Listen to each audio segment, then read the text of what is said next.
ইতিমধ্যে সেই যমদূতে যেতিয়া বিষ্ণুদূতৰ হাতত টাঙন কিল খাই যমৰ ওচৰলৈ গ'ল, অৰ্থাৎ যমনগৰলৈ। এই কথাখিনিকে পৰীক্ষিত মহাৰাজে গংগা তীৰত খুব গুৰুদেৱক সুধিছিল যে হে গুৰুদেৱ, আপোনাৰ শ্ৰীমুখে জানিব পাৰিলোঁ ইতিমধ্যে সেইজন অজামিলে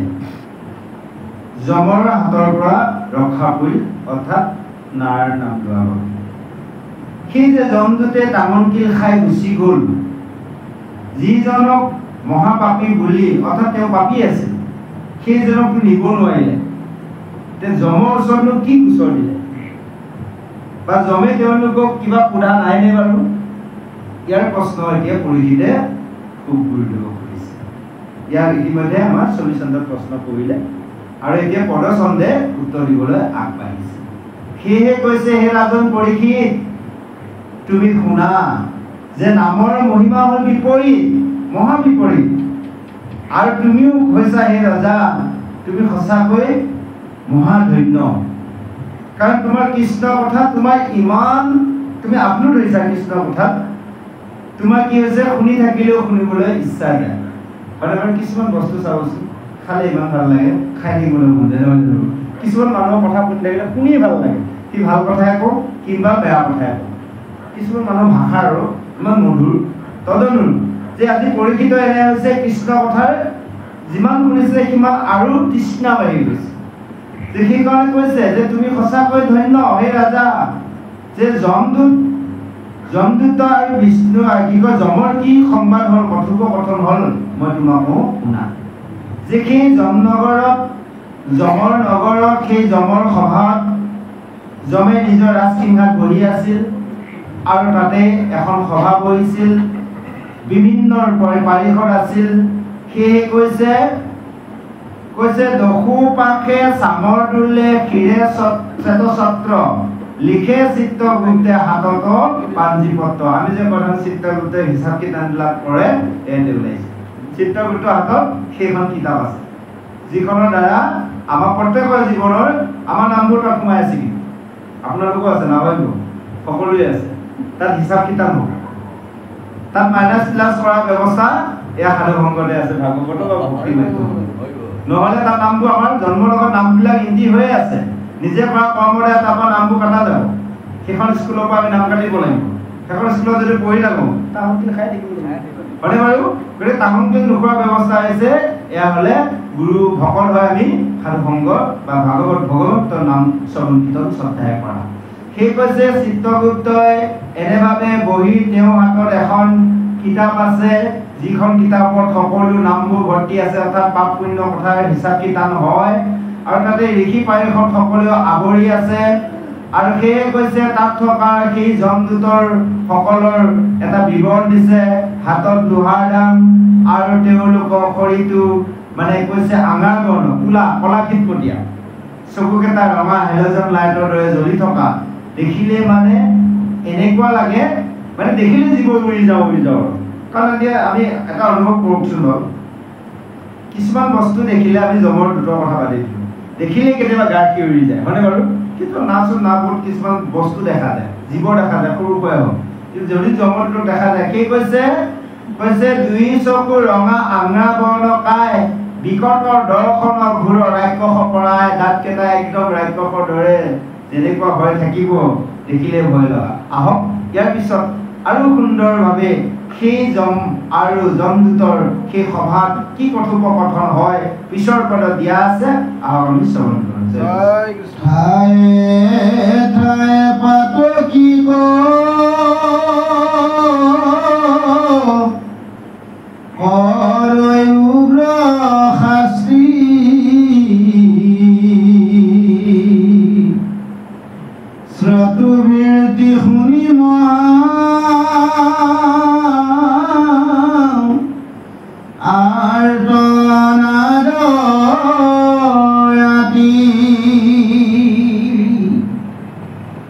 Zamara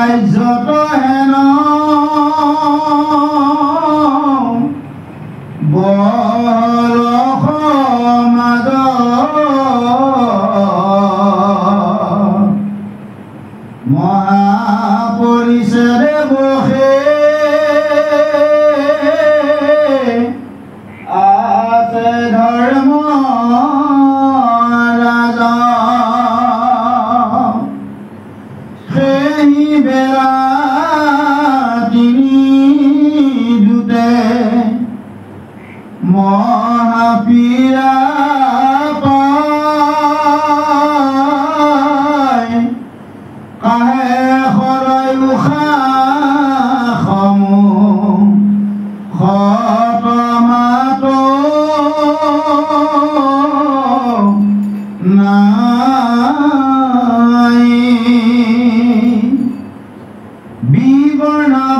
বিবৰ্ণবদন দেখি মনে মনাত লেখ হইলা দুট পাছে সেহি সভাত প্ৰৱেশ ৰাজাক দেখিয়া আতি মৰ্ম গৈলাচৰি কান্দে হুমা হুমি তিনি দুটে আগে পৰি সমস্ত সমাজে নিশ বল হুইয়াই আছে কি হইল বুলিয়া জমে উচিত পাছে মুনি খন্দুকীয়া হাতে মুচি মুখ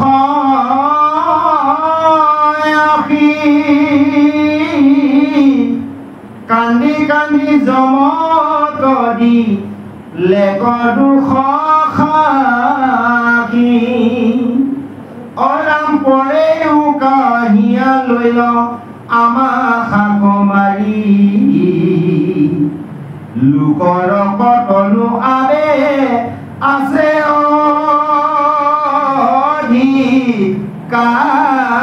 অধিকাৰী জয় কৃষ্ণ এনেভাৱে সেই যমনগৰত যেতিয়া এখনি সভা বহি আছিল আৰু তাতে সেই যমনগৰৰ অন্য পাপীবোৰকো ঠায়ে ঠায়ে উগ্ৰশাস্তি প্ৰদান কৰিয়ে আছে অৰ্থাৎ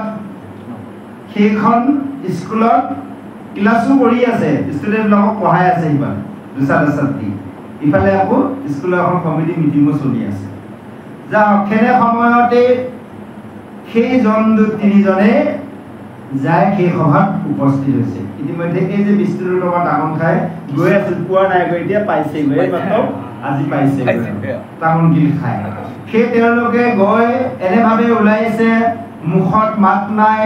মুখ শুকাই গৈছে আৰু কেৱল গৈ তাত উশাহ এটা দিছে খুব দুৰ্ভাগ্যৰে অহা মানুহ কথা ক'বলৈ মাতিব নোৱাৰে পঢ়া দৰাকে থাকে মানে দীঘল দীঘলকৈ উশাহ এটা লৈ থাকে যে এনেভাৱে গৈ সেই সভাত উপস্থিত হৈছে আৰু সকলোৱে দেখি আচৰিত হৈছে কৈছে ৰাজাক দেখি আতি মৰম কৰিলা চৰি কান্দে হুমা হুমি তিনিজনে আগে পৰি যমদূতক দেখাৰ লগে লগে যমদূত তিনিজনে কেৱল হুগুকাই কান্দিছে কিয় কান্দিছে কাৰণ তেওঁলোকে যমৰ অৰ্থাৎ নিজৰ মানে গৰাকী বাক্য ৰক্ষা কৰি যি দায়িত্ব পালন কৰিব আহিছিল তেওঁলোকে সেই কামটো কৰিব নোৱাৰাৰ কাৰণত তেওঁলোককো শাস্তি দিব পাৰে গতিকে ইফালেতো শাস্তি পায়ে গৈছে বিষ্ণুদূতৰ পৰা তামোল কি আকৌ যদি যম খাব লগা হয় গতিকে যম ওচৰত গৈ তিনিজনে আগতে পৰি কেৱল কান্দিছে আৰু সকলো সমাজত যি আলোচনা চলি আছিল সকলো নিস্তব্ধ হৈ গ'ল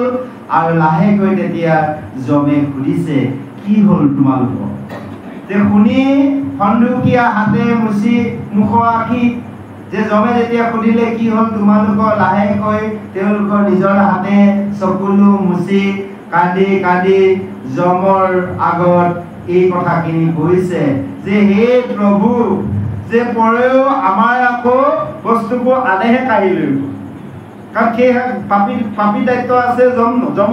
অৰ্থাৎ যমে সেইকাৰণে দুটক পঠিয়ায় এতিয়া পাপীজনকো বেলেগে কাঢ়ি লৈ গ'ল আপোনালোক বা আমাৰ পাপৰলৈকে বস্তু যদি কোনোবা কাঢ়ি লৈ যায় দুখ লগা কথা নহয় জানো এতিয়া বিষ্ণুদূতে অৰ্থাৎ যমদূতে দুখ কৰিছে আহক আমি পিছলৈ আগবাঢ়িছোঁ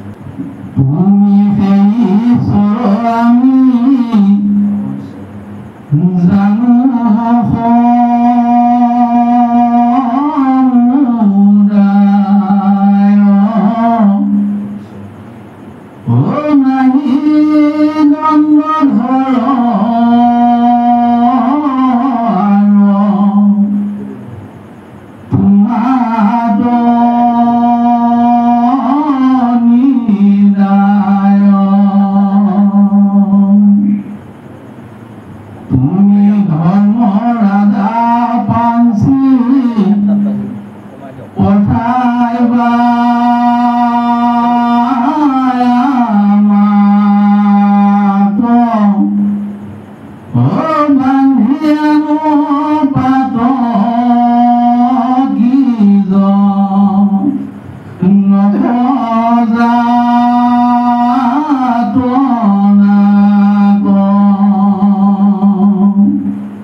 ইমান কমজুৰি বুলি আমি কতো শুনাও নাই বা আমি পোৱাও নাছিলোঁ। কিন্তু এনে হৈ গ'ল যে তোমাৰ আদেশ পাই আমি সেইজন পাপীক হাতে গলে বান্ধি চামৰা জৰিয়ে লৈ আনিব বিচাৰোঁতে তেওঁ নাৰায়ণ বুলি সেইজন ব্ৰাহ্মণ পাপীয়ে মাত দিয়াৰ লগে লগে ক'ৰ পৰা 4জন সিদ্ধ আহিল, আকাশৰ পৰা চিঞৰিছে, ভয় নকৰিবা, আমি গৈ আছো। আৰু আহি পাই আমাক ফুটপুচ কৰা নাই, কেৱল আমাক গালত চৰ দিছে, মানে ঘুচা দিছে। কৈছে সেই চৰ খাই আমাৰ গাল ফুলি গ'ল। তাৰপিছত কৈছে বেটেৰী আমাক কোবাইছে আৰু কোনোমতে হে প্ৰভু কি কম দুখৰ কথা, যেনে তেনেকৈ পানটো বচাই আহিছো। আৰু অকণমান থাকিলে হয়তো আমাক তুমি আৰু নেদেখিলাহেঁতেন। আজি যমদূতে যম ৰজাক এনেভাৱে কৈছে যে সোধা পোছা নাই, কেৱল মাৰিছে। কৈছে সমূলে মৰিলে প্ৰাণৰ কিবা সোধা কথা, কতেক কহিব ৰাজা আমাৰ অৱস্থা। আৰু কি কম হে ৰজা, হে প্ৰভু আমাৰ যি অৱস্থা। এতিয়া আমি বুজিছো কি, যদিহে সেইকেইজন দূতৰ পৰা বাচিব লাগে, কেৱল নামটো আমি সাৱধান ৰাখিব পাৰিব লাগিব। আজি চাওক, পুতেকক মাতো দেও, আকাশৰ পৰা মাত দিছে, এই ভয় নাখাবা গৈ আছো। আহিলে সেই জন্তুটোক সোধাই নাই, কেৱল টাঙনে দিছে। তে এনেকুৱা আৰু কোনোবাই কৃপা কৰিব পাৰিব নেকি, কোনোবাই সহায় কৰিব পাৰিব নেকি? কোনেও নোৱাৰে, কেৱল ভগৱন্তৰ নামৰ দ্বাৰাহে। সেইকাৰণে কৈছে নামৰ ইমান মহাৰ মহিমা আছে। তাক কি কৈছে, যিয়ে শুদ্ধ শব্দ লৈছে, যিয়ে বুজিছে জানিছে, তেওঁ সেই নামৰ মহিমা ল'ব বা বুজিব পাৰিব। আহক ইয়াৰ পিছৰ পদলৈ আমি আগবাঢ়িছো। এই যে জমদূতে কৈ আছে ইতিমধ্যে সেই যমক আৰুনো কি কি কথাই আগবাঢ়িছে, যমেনো কি কয়, মাত দিয়ে কি নিদিয়ে। আহক সেই 4 সিদ্ধ কথাৰো এতিয়া ৰূপ বৰ্ণনা কৰিব সেই যমদূতে যমৰ আগত আমি শ্ৰৱণ কৰোঁ। জয় কৃষ্ণ। সিটো 4 গুণ কহি উপকাৰ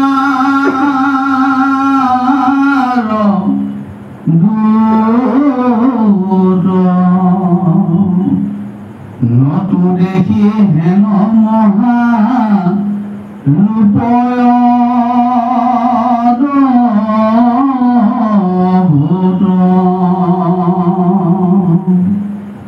চাৰু চতুৰ্ভুজ শ্যাম তনুপীত বাস অলংকাৰে শুভে যেন সূৰ্যৰ প্ৰকাশ।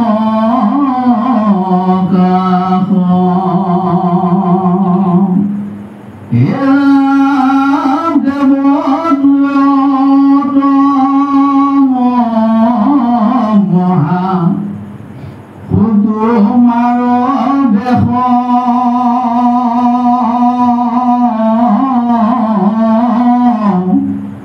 পাপী কলৈলে গাহি ভাঙিলায়া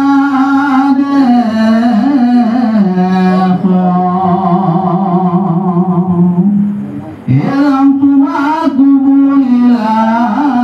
বাইক গৰি হাউজতে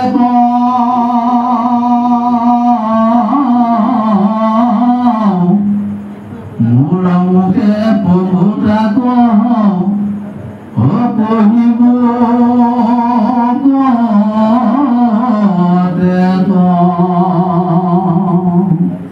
কাৰ দূত সিটো পঢ়ি ভাল কৰি তাহাৰ হাতত নজা নিলে যায় বুমৰি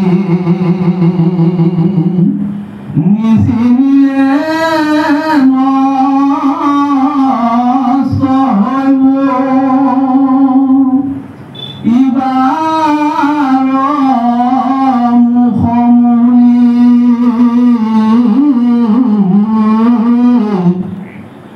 আছো আমাৰ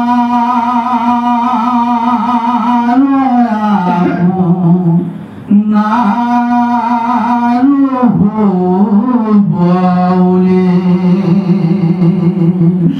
ধৰো দেখিলো যেন মহাপৰাক্ৰম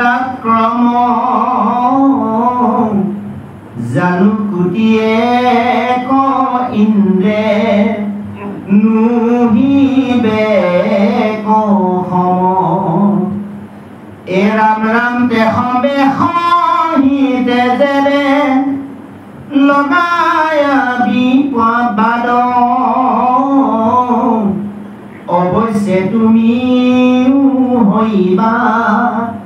ভীতি উষাদ জয় কৃষ্ণ। এতিয়া সেই জন্তুতে আজি যমৰ আগত বিষ্ণুদূতৰ কথা লিখিত কৰিছে যে হে ৰাজা সেই চাৰিজনৰ কথা কি কম, সেই চাৰিজননো কাৰ দূৰ তুমি আমাক কোৱা। আমি সেই চাৰিজনৰ কথা কোনোদিনাখন শুনা নাই, কোনোদিনাখন সেই চাৰিজনক দেখাও নাই। তেওঁলোকে ইমান অদ্ভুত এটা ৰূপ, তেওঁজন চাৰিজনৰো চাৰিখনকৈ হাত আৰু শৰীৰটো শ্যামবৰ্ণ, পীতবস্ত্ৰ পৰিধান কৰিছে, চাৰি হস্তটো চাৰি হস্ত লৈ আছে। এনেভাৱে গোটেই শৰীৰৰ সুন্দৰভাৱে অলংকাৰে সজ্জিত হৈ আছে। সূৰ্যৰ দৰে শৰীৰবোৰ জ্যোতি পোহৰ আৰু দেৱতাতকৈও উত্তম এটা ৰূপ যে আমি পাপীক লৈ আনিবৰ বিচৰা সময়তে পাপীজনক আমাৰ হাতৰ পৰা কাঢ়ি ল'লে আৰু প্ৰভু তোমাৰ আজ্ঞা কিন্তু ভংগ কৰি দিলে। গতিকে তুমি আমাক বুজাই কোৱা এই চাৰিজননো কাৰ দূত আৰু কোন হয়। আৰু প্ৰভু কি কম, তেওঁলোকে তোমাকো যি বেয়া বেয়া বাক্যই গালি পাইছে, হে প্ৰভু আমাৰ মুখে তোমাক কিন্তু ক'ব নোৱাৰি। কেতিয়াবা কাৰোবাৰ বিষয়ে বেয়াকৈ ক'লে কয় এই কি ক'ব, যি বেয়াকৈ কৈছে মই কিন্তু ক'ব নোৱাৰিম দেই এইখিনি কথা। আমাৰ মুখৰ পৰা তেনেকুৱা কথা কিন্তু নোলায়। আজি যমৰ আগত জমদূতে কৈছে, ইমান বেয়াকৈ গালি পাইছিল। সেই সময়ত কি বুলি কৈছিল, তেতিয়া আমি পাইছিলোঁ, প্ৰশ্ন কৰিছিল যে তোমালোক কাৰ দূত হোৱা, প্ৰকৃততে যমৰ দূত হোৱা নে নোহোৱা, মানে সত্য পৰিচয় দিয়া, নহ'লে তোমালোকে যেনক মাৰি মাজি যাব। আৰু বেয়া বেয়াকৈ যমক গালি দিলে। যমে জানে কি নাজানে যে কোনটো পাপ কোনটো পুণ্য, কোনজনক নিব লাগে কোনজনক নিব নালাগে, কি কাৰণত জম হৈছে, এনেকৈ কিবা কিবি গালি দিলে আৰু সেইটো কাৰণে ক'ব বেয়া পাইছে। কাৰণ তেওঁলোকৰ এতিয়া মানে গৰাকী যেতিয়া ৰজা, যেতিয়া ৰজাইতো যিমানেই হওক ৰজাক বেয়াকৈ ক'ব নোৱাৰে। গতিকে কৈছে প্ৰভু আমাৰ মুখে ক'ব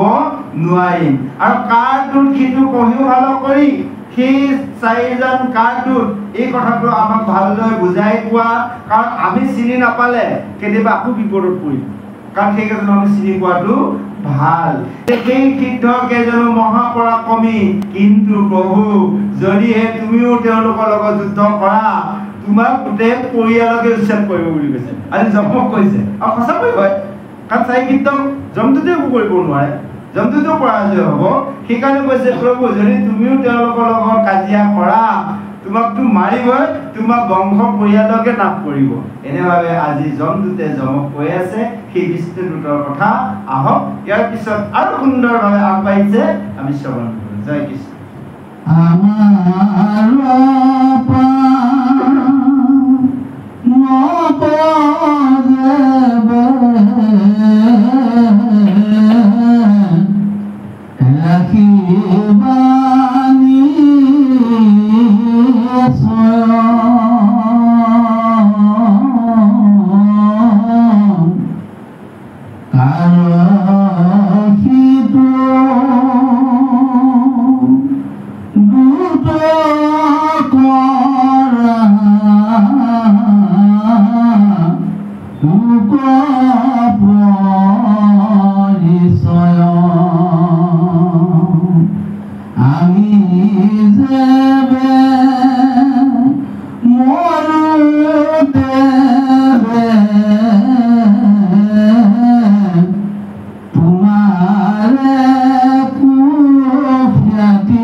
Krishna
বিষ্ণুদূতৰ ৪-৫০০ কথাৰ যেতিয়া ৰূপ বৰ্ণন কৈ আছে,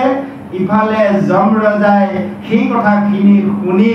হৃদয়ত আনন্দ লাভ কৰিছে। কাৰণ যে কৃষ্ণৰ ভকতৰ মানে কি কয়, পাৰিষদৰ কথা কোৱা মানে কৃষ্ণক মনত পেলাই দিয়া। যমৰ আনন্দ লাগিছে। এই যে যমদূতে কৃষ্ণৰ কথা মনত পেলাই দিলে যমক, কাৰণ ৪ সিদ্ধ কথাৰ ভগৱন্তৰ ৰূপৰ কথা ক'লে। এই ৰূপৰ চিন্তাত কৃষ্ণক মনত পৰি যমদূত শৰীৰ ৰোমাঞ্চিত হয়, হৃদয় দৰ্বিত হয়, চকুলো গৈছে আনন্দ চকুলো। আৰু অৱশেষত নিজৰ হাতে চকুলো মচি এতিয়া যমদূত ৩জনক যমে ক'বলৈ আগবাঢ়িছে। কৈছে, শুনা, সেই কৈছে তোমালোকে যে মোক ঈশ্বৰ বুলি ভাবিছা, আচলতে মই ঈশ্বৰ নহয়। যাৰ দূত সেইজনে হৈছে পৰম প্ৰভু কৃষ্ণদেৱ, সেইজনে হৈছে মহেশ্বৰ অৰ্থাৎ সকলো দেৱৰ ঈশ্বৰ, তাকে কৈছে মহা ঈশ্বৰ অৰ্থাৎ মহেশ্বৰ। যাৰ কথা শুনিলে সকলোৰে মনত আনন্দ হয়, সেইজনৰ আগত মই কেৱল অগ্নিৰ আগত যেনেকৈ এটা সাধাৰণ ক্ষুদ্ৰ মানে পৰুৱা ধৰে, তদনুৰূপ ময়ো সেই কৃষ্ণৰ আগত তেনেকুৱা এটা পৰুৱা ধৰেহে। এনেভাৱে আজি সেই ৩ যমদূতক যমে কৈ দিছে কথাখিনি, কাৰণ সেইজন ভগৱন্তৰ যে ৪ পাৰিষদ, সেই ৪জনৰ হাতত যমদূতে টাঙন খাই আহিল। আহক ইয়াৰ পিছত সেই ৪জন দূতৰ পৰা কেনেকৈ বাছি চলিব লাগিব, নিশ্চয় পিছৰ পদত যমদূতক যম ৰজাই বুজাই দিব। আহক আমি শ্ৰৱণ কৰো। জয় কৃষ্ণ।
হাতত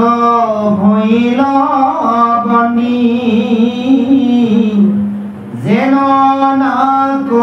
বিন্ধিবল ধিক আছে চানি যেন নাক বিন্ধিবল ধিক আছে চানি তাহানেকে অধীন মস্তে আদি দেৱ নজানিখে মুখ তোৱা বুলখ ঈশ্বৰ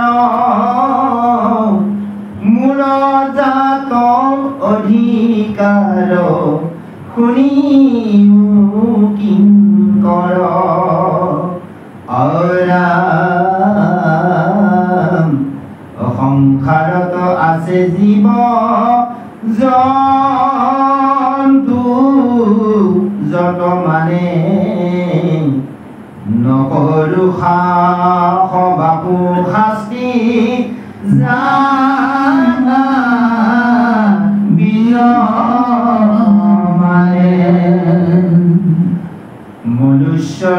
লোকৰ যিটো পাত কি নিষ্কণ তাকে যাতনা ভুঞ্জাই কলো দণ্ড ফল অনাম পাত কি জনত মাত্ৰ মূৰ অধিকাৰ কৃষ্ণৰ কিংকৰ মৰি জানা খাৰে খাৰ কৃষ্ণৰেকে আজ্ঞাখিৰে ধৰি প্ৰতি নিত কলো যেন পাপীক উচিত পায় চিত ঈশ্বৰৰো ঈশ্বৰ হেনয়ে হে কৃষ্ণ দেৱ ব্ৰহ্মময় মূৰ্তি যাৰ পৰে নাহি কেৱ জয় কৃষ্ণ। এতিয়া যমদূতক যমৰাজাই বুজাই দিছে যে সেইজন কৃষ্ণই হৈছে সকলোৱে ঈশ্বৰ চৰাচৰ জগতৰ অধিকাৰী সেইজনে ঈশ্বৰ যাৰ আজ্ঞা পালন কৰি ব্ৰহ্মা মহেশ্বৰ অৰ্থাৎ ইন্দ্ৰ আৰু সকলোৱে এই কাৰ্য কৰে ব্ৰহ্মাই সৃষ্টি কাৰ্য কৰে সেইজন ভগৱন্তই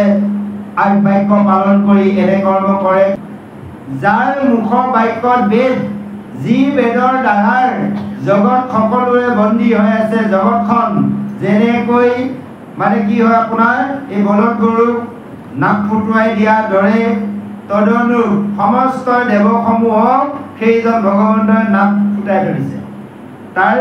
নাকিডাল ভগৱন্তৰ হাতত আছে আমাকো ফুটাই দিছে আমি বুজিয়ে পোৱা নাই পাৰি থাকিলেও গম নাপাওঁ সেইকাৰণে অৱশেষত কি হয় খুব দুষ্ট গৰুকেইটা ধৰি লৈ যে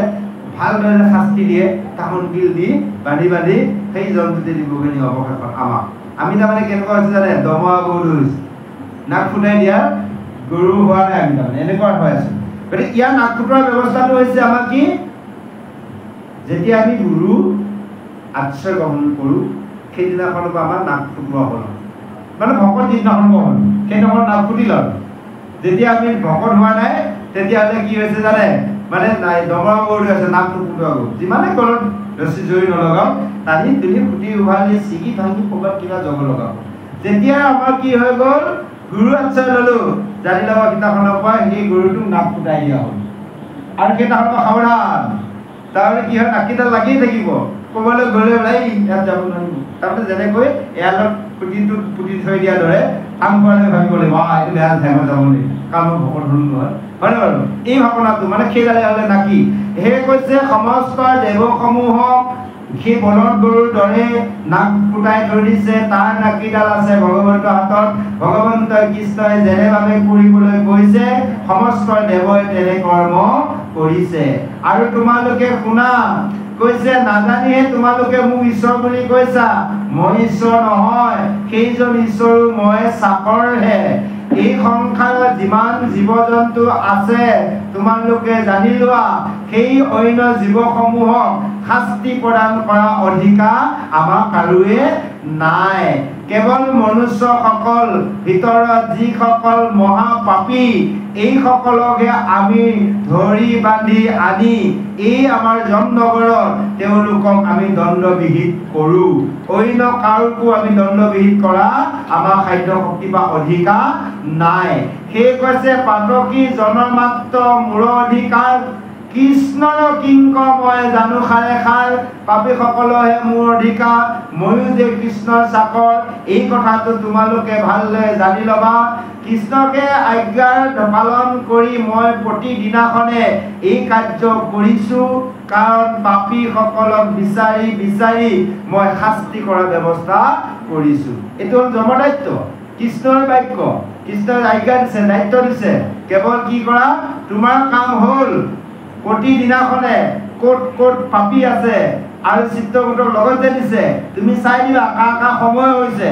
আমাৰ কিমান কি আয়োগ আছে এখন হিচাপ কিতাপ চিত্ৰকূটৰ হাতত আছে যদি জানিব বিচাৰে চিত্ৰকূটক এবাৰ লগ কৰি লৈ হাত মাৰিব আৰু চিত্ৰকূটক লগ কৰিব লগা হ'লে তাৰ আগতে কি কৰিব লাগিব টিকেট কাটিব লাগিব টিকেটটো ইয়াতে কাটি ল'লে হ'ল ভাগৱতলৈ নহয় জানো টিকেট কাটি লৈ তালৈ গৈ চিত্ৰকূটক এবাৰ সুধি ল'লে হ'ল কিমান দিনত যাব লাগিব যাওক সেয়ে কৈছে এনেভাবে কৈছে যে সেইসকলৰ হিচাপ কিতাপ কৰি মই প্ৰতিদিনাখনে সেইসকলক আনি উচিত শাস্তি দিওঁ ঈশ্বৰো ঈশ্বৰ হেনকে কৃষ্ণদেৱ ব্ৰহ্মময় মূৰ্তি ধাৰণ কৰে নাহিকে সেইজনে ঈশ্বৰ সেইজনে হৈছে কৃষ্ণদেৱ সেই ব্ৰহ্মময় মূৰ্তি তাৰ তেখেতৰ কোনো মহিমা মানে সীমা নাই অপাৰ মহিমা সেয়ে এনেভাবে যমদূতক আজি যমে বুজাই দিছে আৰু আহক ইয়াৰ পিছত আৰু সুন্দৰ পদে আগবাঢ়িছে আমি শ্ৰৱণ কৰিম ইন্দ্ৰ চন্দ্ৰ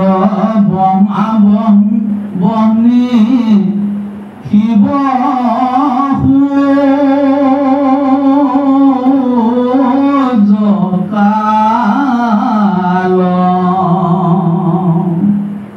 কুবেৰ বৰুণ বসু বায়ু পিদি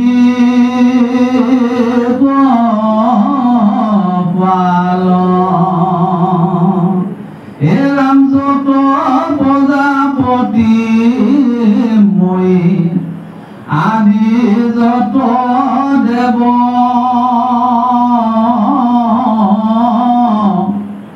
তাহান লীলাটো আমি নাজানো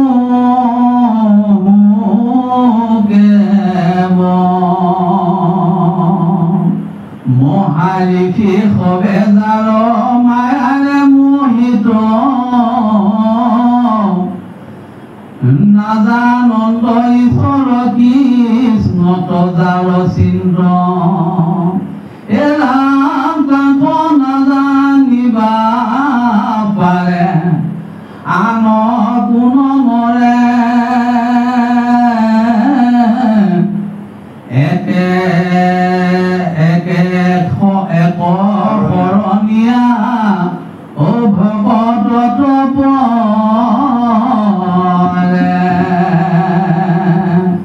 এলাম জনে জনে কৰি আছে পাপৰ পৰ্বত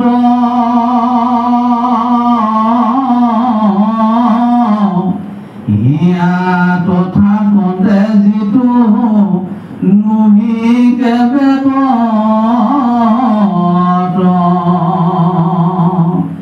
তাহান মায়াৰে তাৰ পৰে বুদ্ধি অন্ধ যাক নাজানিবা নৰে নপৰে প্ৰমন্ধ পূৰ্বজন মৰজিটো জন পুনবত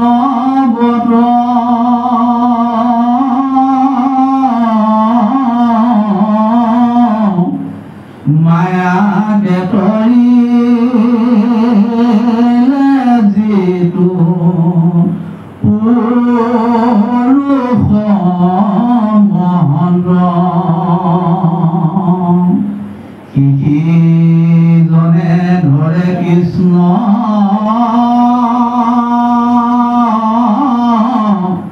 চৰণত চাবি এহিকে পকাৰে চিনি পুণ্যবন্ত পাপী হেনয় চৰয়া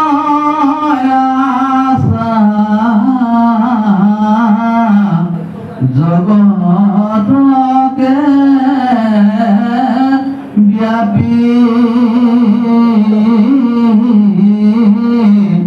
মহামোহ জনে যেন নজানে তথাপি হৰিয়ে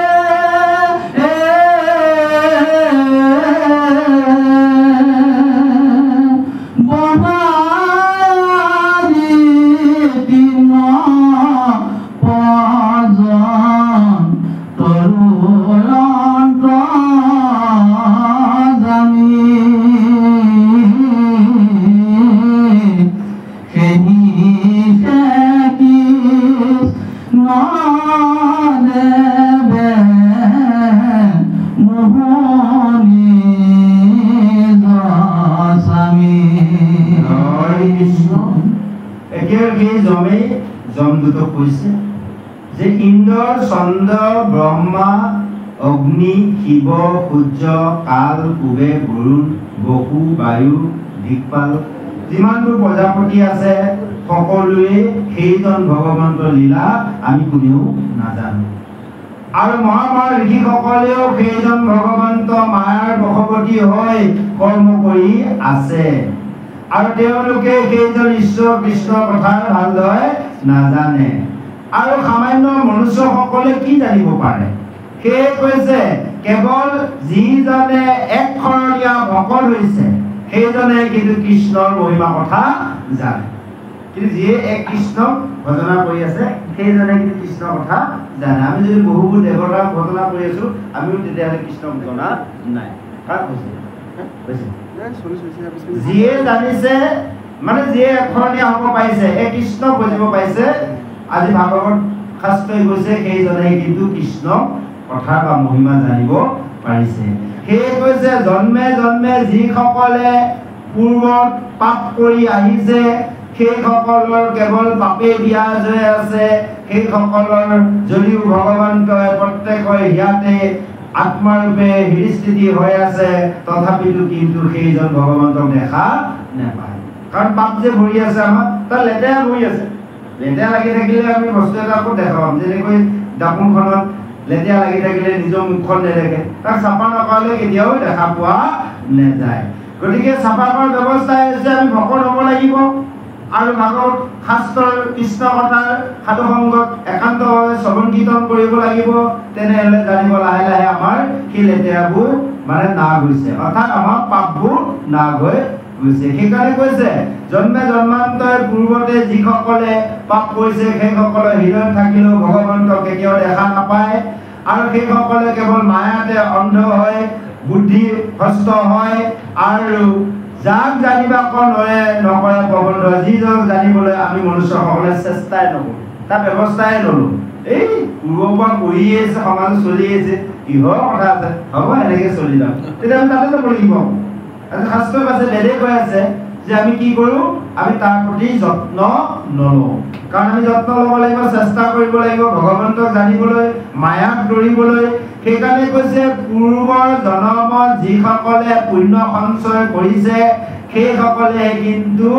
এই সংসাৰত আহি মায়াক দৌৰি সেইজন পৰম গুৰু ভগৱন্তক সাক্ষাৎ কৰিব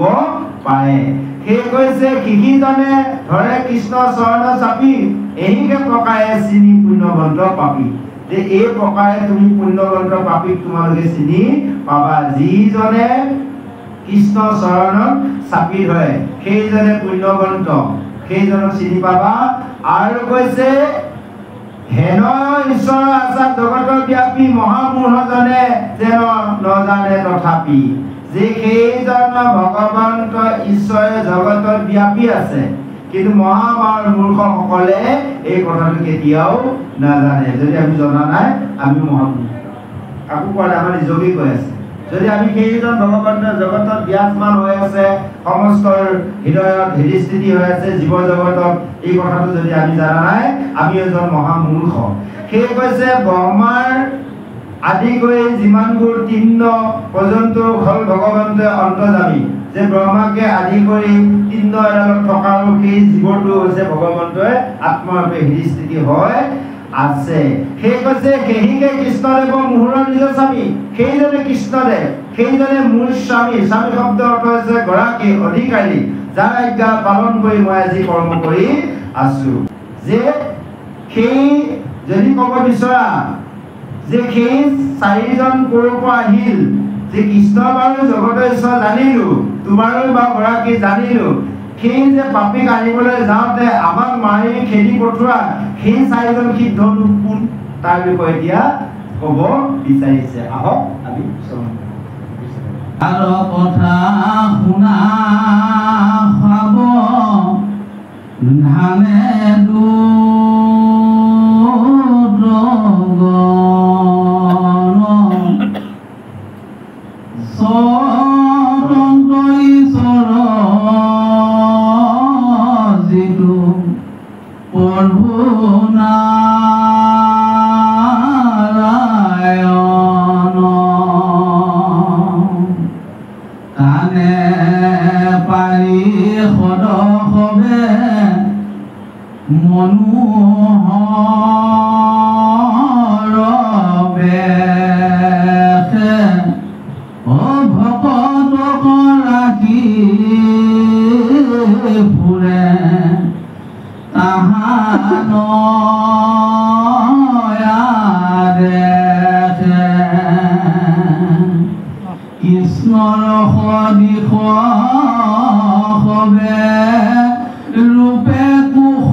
সময় অগ্নি মুটো হন্তে পুর বাঞ্চি এলামাত দেবে তোর ভত তোর অপকার বয়ালে কুবায় পুর ওটাক বুনা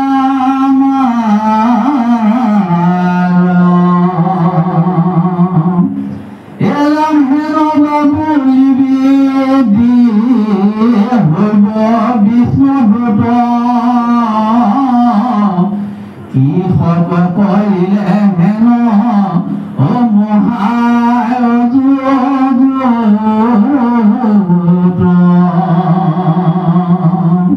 পাত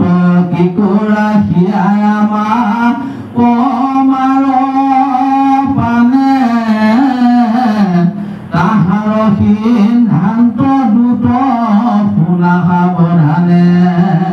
যিটো ধৰ্ম কৃষ্ণে কৰি লন্ত নিজ মুখে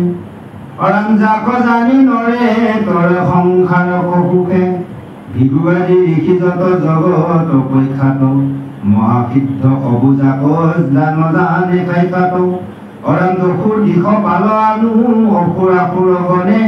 অনাজানন্ত বিদ্যাধৰ কিন্নৰ চাৰণে পৰমৰ শস্য নাম নজানে জগতে মনুষ্যে জানিবি আব আবে তাকো কেনমতে পৰম গোপনী নাম ইকে ধৰ্ম নিজ অনিচাৰে উচ্চাৰিলে অজামিল নিজ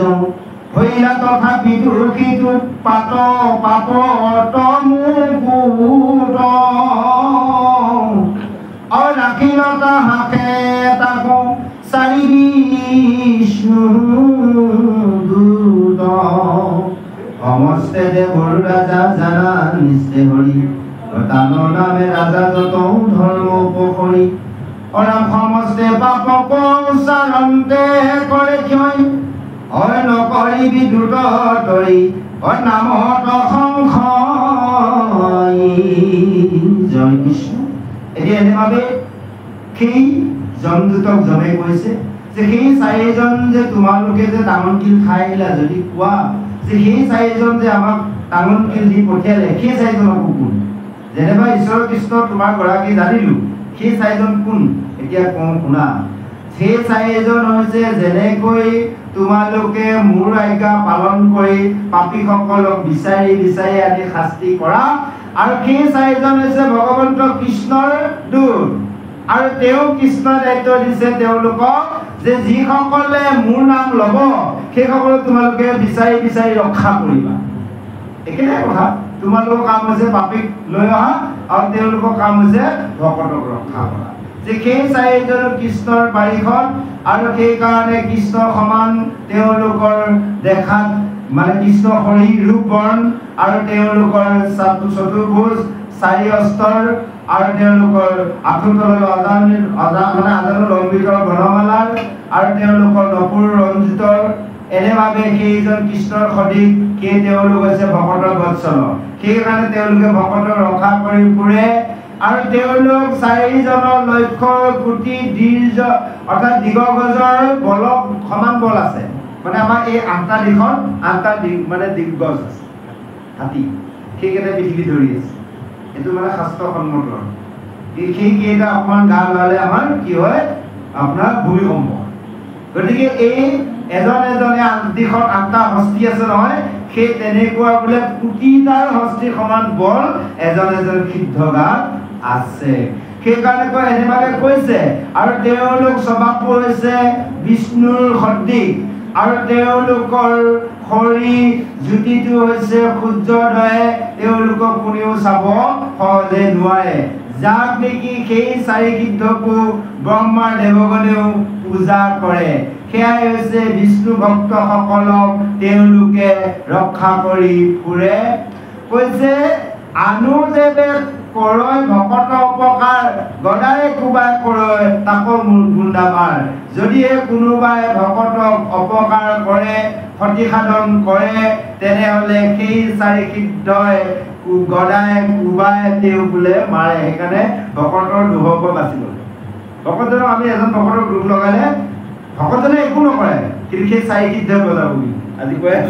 কৈ আছে যিকেইজনে ইমান শক্তি আছে, কোটি দিগগজৰ সমান শক্তি, সেইকাৰণে কৈছে ভকতক ৰক্ষা কৰি ফুৰে, ভকতক যদি অপকাৰ সাধন কৰে তেতিয়াহ'লে গদাই বোলে কোবাব। হেনবা বুলিবি দি ভুঁই বিষ্ণুদূত কৃষক কৰিলে হেন মহা অযুগুত। যদি ক'ব বিচৰা, যদি তেওঁলোকে বিষ্ণুদূতে হয়, ইমান যদি ধৰ্মজ্ঞানে জানে ৰক্ষা কৰে, তেন্তে তেওঁলোকে অযুক্তি সমৰ্থা কিয় কৰিল? কাৰণ আমাৰ আনিব লগা বস্তুটো তেওঁলোকে কিয় লৈ গ'ল? ইয়াৰ কথা, ইয়াৰ উত্তৰ তোমালোকক কওঁ, শুনা, তাৰ সিদ্ধান্ত দিওঁ। যিটো ধৰ্ম কৃষ্ণে কৰিলে নিজৰ মুখে, যি ধৰ্মৰ কথা কৃষ্ণ নিজ মুখে বাক্য ব্যাখ্যান কৰিছে, যাক জানিলে নৰসকলে সংসাৰ সুখে দৌৰি যাব পাৰে। হিৰু আদি ঋষিসকলেও সেই জগত প্ৰখ্যাত কৰিছে, মহামহাসিদ্ধৰো যাক নেকি সাক্ষাৎ কৰিছে। সেয়ে কৈছে দশো দিশ পাল আনু সুৰাসুৰ গণে, নজান্ত বিদ্যাধৰ কীৰ্ণ চৰণে। যে দশোটো দিকপাল সকলে, সুৰাসুৰ অসুৰ আৰু দেৱগণে নাজানে, বিদ্যাধৰ সকলে, কীৰ্ণ চাৰণ সকলেও নাজানে। পৰম ৰহস্য নাম নাজানে জগতে, পৰম ৰহস্য নামক জগতে কোনেও নাজানে, কেৱল মনুষ্যসকলেহে জানিব পাৰে। মনুষ্যসকলে জনাবলৈ অধিকাৰ আছে কেতিয়া? ভকত হ'লে। এতিয়া কিন্তু জনাৰ অধিকাৰ কাৰো নাই। বাকী দেৱগণৰ চৰাচৰ কীৰ্তন নাম কোনেও জনাৰ অধিকাৰ নাই। সেইকাৰণে দেৱতাসকলে ব্ৰহ্মাই বাঞ্ছা কৰি আছে কাৰণ মনুষ্য জন্ম পাবলৈ। হয়নে বাৰু? নবী আচাৰ জন্ম যিটো ব্ৰহ্মাৰ বাঞ্ছিত, জাতি যজ্ঞ কৰা মানৱ কৃষ্ণ কথামিত, ব্ৰহ্মায়ো যজ্ঞ বাঞ্ছা কৰি আছে, দেৱগণেও বাঞ্ছা কৰি আছে, প্ৰভু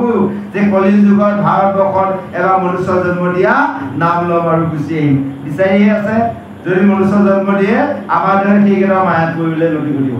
কাৰণ চাওক, এতিয়া আমি শাস্ত্ৰ পাইছোঁ, আপোনাৰ হেৰিটো দিছে, কি কয়, উৰাষা বৰ্ণনটো দিয়া আছে কীৰ্তনত, কিছু কথা চুই গৈছে।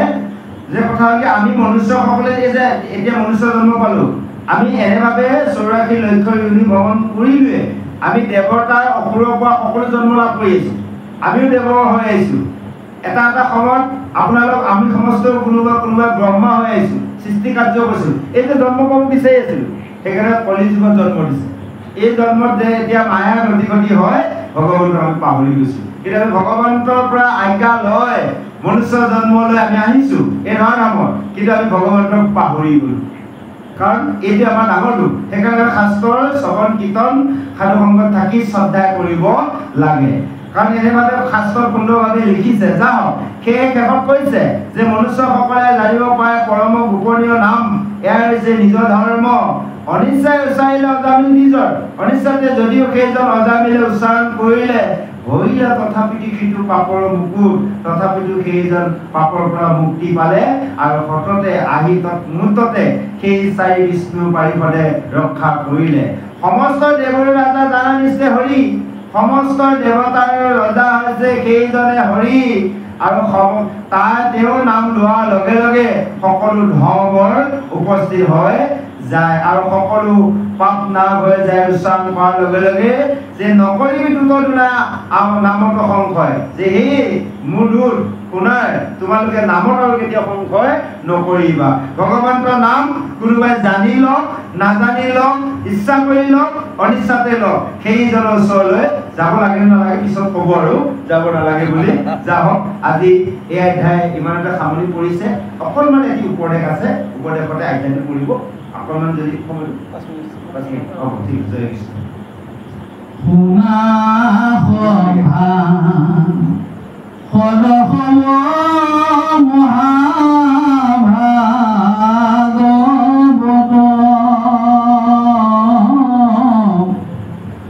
স্বৰ্গমত পাতালত নাছিল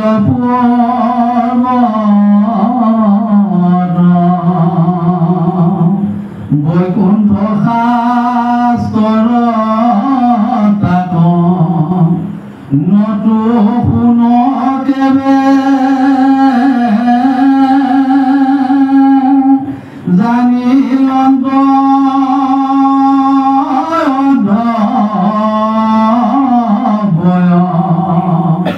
সত ব্ৰহ্মাদে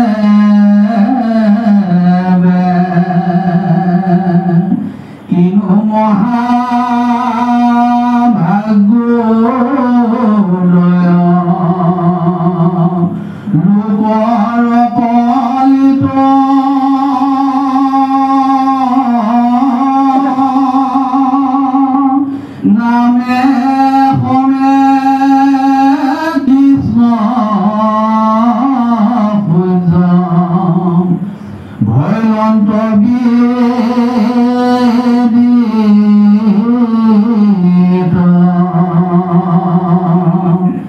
ইহে নকলিত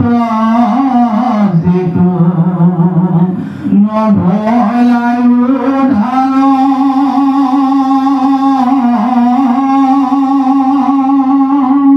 কোটি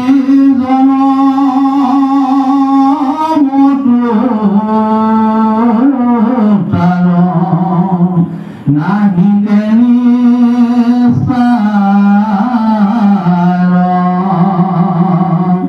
হেন জানি সতৰে লোক সাৱধান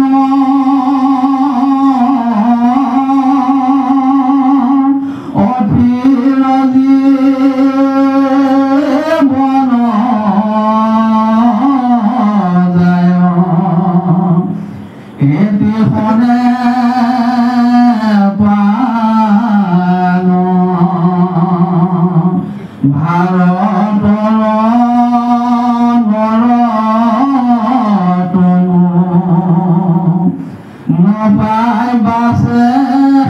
শ্ৰেষ্ঠৰে ৰাম নাম বান্ধৱ ধৰা নিৰন্তৰে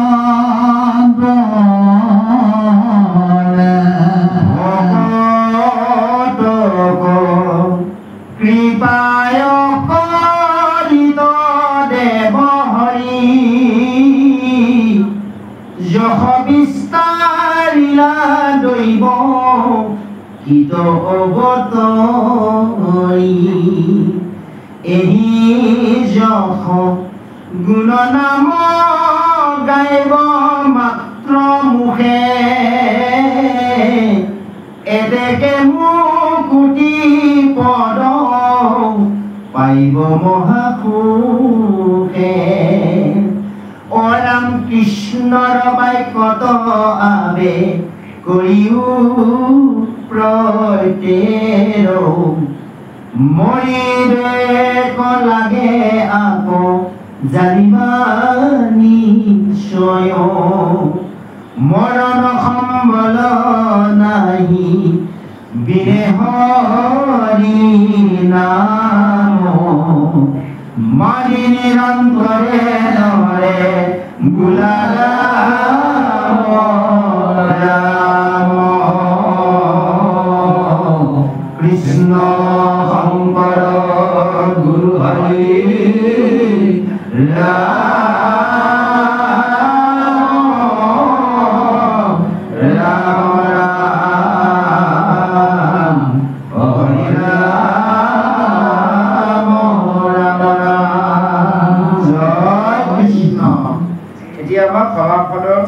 উপদেশত শংকৰে গুৰুজনাই কৈছে সেই সমাজৰ লোক সমস্তৰ এই মহাভাগৱতৰ কথা শুনা এই শাস্ত্ৰৰ স্বৰ্গ শাস্ত্ৰও নহয় মধ্য শাস্ত্ৰও নহয় পাতাল শাস্ত্ৰও নহয় এই শাস্ত্ৰৰ আছিল পূৰ্বত বৈকুণ্ঠত আৰু সেই বৈকুণ্ঠৰ শাস্ত্ৰৰ ইয়াক সকলোৱে সাৱধানে শুনা কাৰণ এই শাস্ত্ৰৰ যেতিয়া পদ্মকল্পত প্ৰভু ভগৱন্তই নাভি পদ্মৰ পৰা ব্ৰহ্মক সৃষ্টি কৰি ব্ৰহ্মাৰ আধা বয়স যোৱাতহে এই শাস্ত্ৰৰ ভগৱন্তই প্ৰভু নাৰায়ণে দিছিল ৪চুলুকি ভাগৱত জ্ঞান বিজ্ঞান তদং ৰহস্য আৰু আমি কত ভাগ্যৱন্ত কাৰণ আমি মহাভাগ্যৱন্ত কলি যুগৰ লোকসকল কৈছে কিনো মহাভাগ্যদয় লোক কলিত নামে খমে কৃষ্ণ সূৰ্য ভৈলন্ত বিদিত সেইকাৰণে কীৰ্তনৰ ভাগৱত তাৎপৰ্য লিখিছে ও কৃষ্ণ সূৰ্য ভৈলন্ত উদিত অ নাম ধৰ্ম কৰিলা বিদিত যিকেইজন কৃষ্ণই সূৰ্যৰ দৰে উদয় হৈছে কলিযুগৰ লোকসকলৰ বাবে আমাৰ মনুষ্যসকলৰ বাবে কাৰণ আমি সেইজন কৃষ্ণক এতিয়া আমি অক্ষৰ ব্ৰহ্ম হিচাপে পাই আছো সদায় চকু মেলিলে পাওঁ